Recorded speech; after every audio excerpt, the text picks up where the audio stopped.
So recently I watched a video that was giving advice to Americans who wanted to move to Canada. It was very funny, but after watching that, this video popped up on my recommended on YouTube, and I wonder if it's probably YouTube's algorithm at work. It's called "This Nurse Moved to Canada to Escape Trump." So yeah, interested to see this.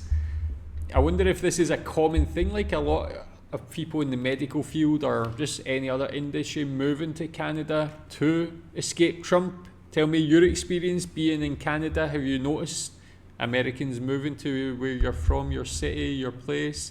Let's watch and we can find out a bit more. It's right here and then make a right. It's Brandy Fry's first day of work in the emergency room at Nanaimo General Hospital. I'm so excited to be here. So relieved. She's a nurse. She left the United States to escape Donald Trump. Good morning, Brandy. Hi. How are you doing? Oh, So, how are you feeling? I'm nervous, but I'm ready. What are the things that you're worried about? That I'll be too pushy, or that I'll be too friendly, or I'll be too American? American. Yeah, I want to get the Canadian accent down. You know, I want to belong here. So taking Tylenol is not good. All right, I'll say it. It's not good. In the months since Trump was elected, much has changed for American healthcare workers. We are the sickest country in the world. Job cuts, changes in vaccine policy, and fear for many of delivering care in the face of immigration raids. Yeah, I think I never really thought too deeply about it. That makes sense. I guess a lot of the thing I've seen in the media has been about the medical industry, the health industry, all that sort of thing. But seeing RFK Jr. saying a lot of things as well as Trump, but has that, this is obviously one person's story, but do you think that's turned a lot of people away from America, or a lot of people to cause them to think, well, this could be dangerous for people, like I want to get out of here? Specifically about the medical industry, is there a lot of people moving to Canada because of that? If you want to care for others in a place that cares about you, come to BC. The government of British Columbia, desperate for doctors and nurses, has targeted unhappy Americans with ads like this.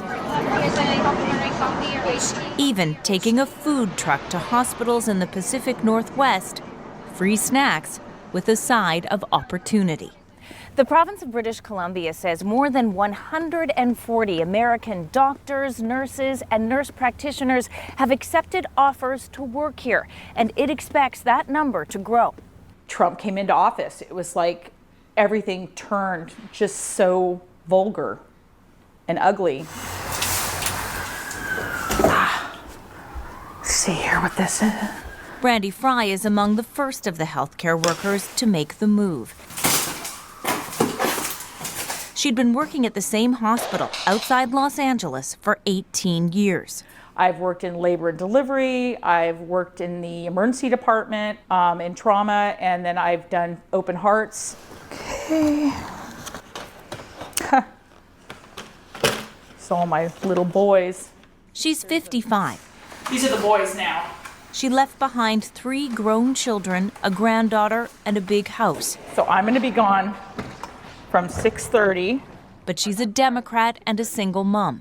When she saw a posting about jobs in Canada on LinkedIn, What did you guys practice today? it was her 13-year-old son she was thinking about. And I just felt like we were headed the wrong way, for sure. And I started looking at my son, Bruce. I didn't want him to have to grow up in a world where there was just such a narrow perspective. So you hear about the opportunities for nurses in Canada. Yes. What was your reaction when you saw that post? That's it. That's where I'm going. Canada, I'm going to be a Canadian, and get the man. Elbows up. Hello, Americans. I'm Todd. We've been watching the news. We know it's getting worse down there. It's not just government recruiting healthcare workers.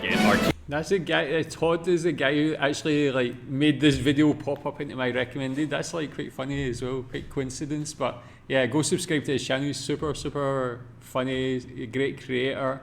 But Yeah, I mean, that's a big decision to like take a 13-year-old child out of school, move to a different country, like such a important time of their life as well. So it really like shows how much this has affected people in America, like to such a bad state of affairs that it's made people really uplift their family and just move to another country.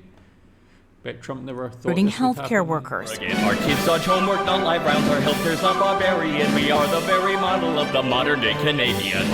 Former CBC radio host Todd Maffin is leading a grassroots campaign to bring more healthcare workers to Nanaimo. It really is, the community has come together to just give these people advice. A lot of people in Canada are liking becoming our beautiful, cherished 51st state. Several months ago, when Donald Trump began threatening to annex Canada, and Canadians responded by canceling trips and buying local, Maffin had an idea. He invited American neighbors north in a show of cross-border solidarity. I had thought that for them coming up, it would just be kind of a fun weekend. They'd eat some Nanaimo bars, they'd want to see plane, they'd look at some whales, they'd go home.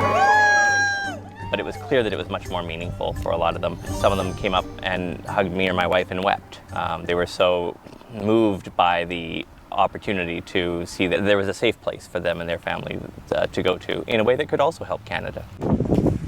So he and his wife set up an online community for Canada-curious healthcare workers. And it's now busy. There are 1,200 people, mostly American healthcare workers in there. Nurses, phlebotomists, doctors, surgeons, all grouped into different categories, all looking at different regions. If you are an American healthcare worker and you've been thinking about moving to Canada, One of Maffin's TikTok videos caught the attention of Henrietta Addo. And I was like, okay, this is kind of cute.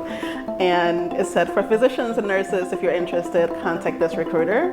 At the time, Addo was analyzing hospital data in Michigan, and she was worried about losing her job as the Trump administration cut diversity, equity, and inclusion programs. And seeing as I was the only Black person in my role, it was like, okay, if they start making cuts, will you be it? You know, and I was like the newest hire from like 2 years ago. Will you be it? Did you feel more vulnerable because you're Black? 1,000%. 1,000%. I'm excited. It's a new adventure, a new learning. The paperwork? It's like really like America's loss is Canada's gain, getting these like motivated people, intelligent people. And again, like seeing a lot of countries, like there's like shortages. I think maybe even like it was saying in British Columbia, but in most places there's real shortages of people in the medical industry or medical profession, doctors and nurses and so on. So this is like actually worked out well in another way for Canada, that they can get these great people to come and work there. Took 5 months. Then Addo and her boyfriend drove across the country to her new home by the ocean and a job in the emergency room at Nanaimo General. She says she feels welcome. I think as we're here, we're seeing more and more Black people, and it's great, but I haven't had any uncomfortable situations here. People see you, they ask you where you're from, and they get excited that you're here. So it's just kind of been, I feel like an ordinary person here, really. Both Addo and Fry expect the work will be challenging. Nanaimo has a busy ER. It's a trauma center. There's an opioid crisis, and there aren't enough nurses. I've gotten There's an opioid crisis in Nanaimo. Tell me more about that. It seems like a quaint little place. But yeah, I guess these sort of issues are in a lot of cities and towns. all calls over. every single day from their automated AI system. Here's some shifts. Would you like some shifts? Would you like to work some shifts? We've got some shifts for you. I'm like, You haven't even started yet. No, I haven't started yet. Do you think Canada can live up to your high expectations? I think it already has. Just look at, I mean, the people have been so welcoming. People, every time they find out I'm a nurse, they're like, thank you so much. Even before her first day, she got this thank you card at the hospital.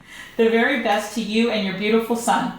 It's from someone in Toronto who saw her post online about moving to Canada. Really moved me, actually. Fry's first day went well. Hey, Brandy, how was it? It was great. Yeah, it was really awesome. I really enjoyed the staff and felt really welcoming, and it's great. You must be tired. kind of exhausted mentally, yeah. Tired, but confident she made the right choice to leave the United States. It just solidifies that this is where I belong. Feels good. Feels really good. One day down, a whole new life to go. It's like so interesting that like Todd Maffin, like, yeah, it was a video that I watched. I had no idea of his, like, him being, like, was it they say he's a reporter for CBC, or he used to be, sorry, and also that he's having this like sort of grassroots campaign to bring medical professionals from America. Like, he's such an interesting guy. I'll definitely need to watch more of his videos and just learn more about him. Tell me if you know him in a, like, outside of the YouTube videos and stuff, if you know him as a personality. You can tell me what you think about what he's doing. I think it's a cool thing, like, really, like, to just to use your own initiative to try and set this sort of situation up, or this portal to bring people there, and these campaigns. I think it's like such a nice thing, and yeah, it can only benefit Canada by bringing more skilled people to the country. So yeah, tell me what you think about it, and what's your experience. Have you seen more Americans moving to Canada? Thanks.